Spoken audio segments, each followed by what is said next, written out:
অখিল ভারতীয় বিদ্যুৎ মজদুর মহাসংঘের কার্যকরণী বৈঠক মেজিয়া তাপবিদ্যুৎ কেন্দ্রে।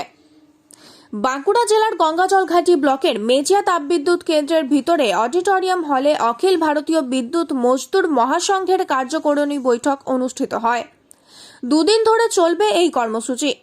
প্রথম দিনের এই কর্মসূচিতে উপস্থিত ছিলেন ভারতবর্ষের বিভিন্ন রাজ্যের এই সংগঠনের পদাধিকারীরা।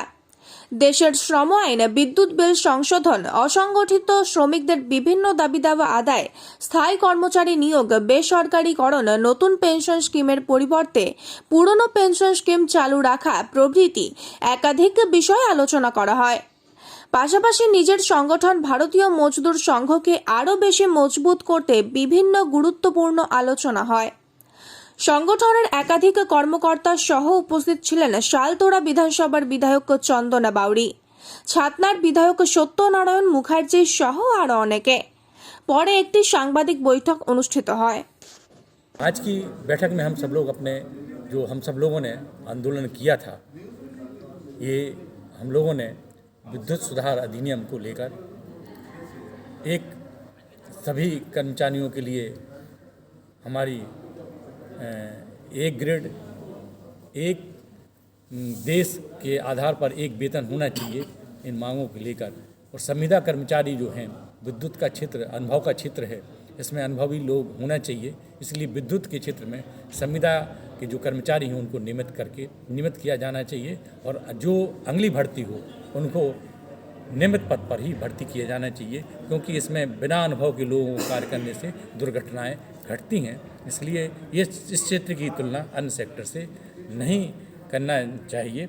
साथ साथ ये भी हम सब लोगों का विषय आया बाद साथ कि हमारी जो पुरानी पेंशन है, जो हमारी पुरानी पेंशन की बहाली होना चाहिए, अर्थात हमारी ओल्ड पेंशन स्कीम लागू होना चाहिए। आज इन सब परिस्थितियों को लेकर हम सब लोग विचार विमर्श करेंगे। अभी जो विद्युत के सेक्टर के बारे में मैं आपसे चर्चा करना चाहूँगा। बिजली विधेयक 2022 स्टैंडिंग कमेटी के पास अभी रखा हुआ है। उसके बारे में भारतीय मजदूर संघ के संबद्ध अखिल भारतीय विद्युत मजदूर महासंघ का जो परिप्रेक्ष्य था वो हमने बाकायदा आंदोलन और ज्ञापन के माध्यम से प्रधानमंत्री और केंद्रीय ऊर्जा मंत्री तक पहुंचाया है। पर उस पर अभी कोई आवश्यक कदम जो भारत सरकार को उठाने थे वो भी उठाए नहीं है। स्टैंडिंग कमेटी के पास ही बिल है।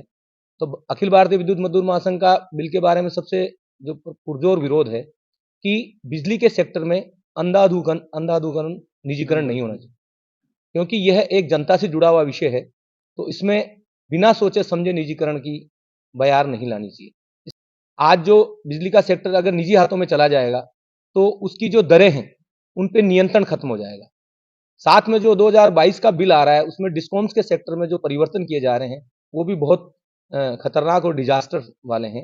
हमारा सबसे बड़ा स्टेक यही है कि जो हमारा डिस्ट्रीब्यूशन नेटवर्क है वो हमारे हाथ में संचालन में रहे, और देश के विकास के लिए, क्योंकि बिजली का सेक्टर बहुत उपयोगी है, इसमें भारत सरकार को सेवा का क्षेत्र समझते हुए इसमें अपनी कैपिटल इन्वेस्टमेंट बढ़ानी चाहिए। और जनता को निश्चित तौर पे 10 सालों के अंदर बिजली के क्षेत्र में बहुत सुधार आया है।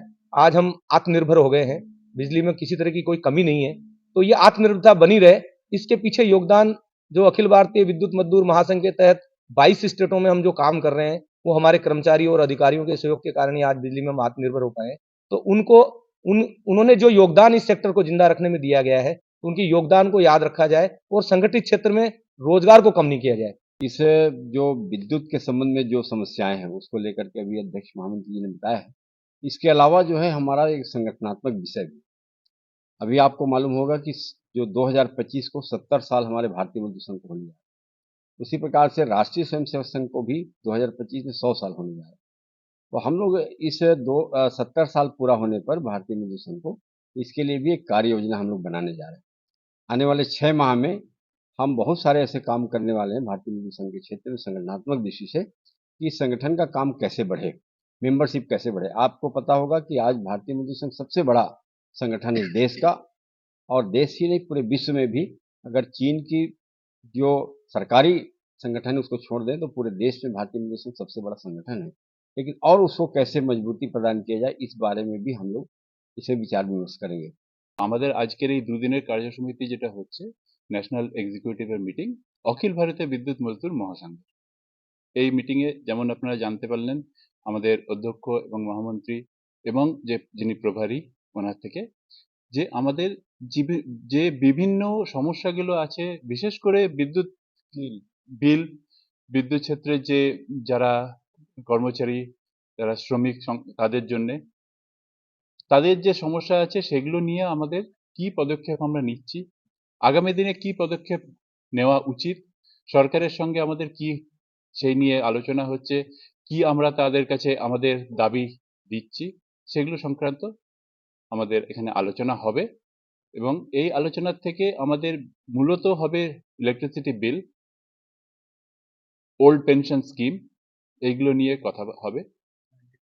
কন্ট্রাক্ট লেবার যেটা আছে, আমাদের একটা খুব বড় সমস্যা আজকের দিনে যে সরকার কোনো পার্মানেন্ট এমপ্লয়ি নিচ্ছে না এবং এই ক্ষেত্রে বেশিরভাগ কন্ট্রাক্ট লেবার আউটসোর্সিং দিয়ে কাজ হচ্ছে এবং যেটা আমাদের অধ্যক্ষ বললেন যে এতে বেশি দুর্ঘটনা হচ্ছে, কারণ আনস্কিল্ড লেবার যেটা স্কিল্ড লেবারের কাজ, সেটা আমাদের ইলেকট্রিসিটি এমন একটা জিনিস যেটা আমার যে শত্রু, ইলেকট্রিসিটি বলুন, সে যখন কাজ করছে একজন শ্রমিক, সে কিন্তু সে শত্রুকে দেখতে পাচ্ছে না, একটা তারকে ছুঁচ্ছে, কিন্তু সেখানে যে কত ভোল্ট আছে সেটা একজন আনস্কিল্ড লেবারের পক্ষে জানা সম্ভব নয় এবং আজকের দিনে দুর্ঘটনাটা কিন্তু ওই জন্যই হচ্ছে।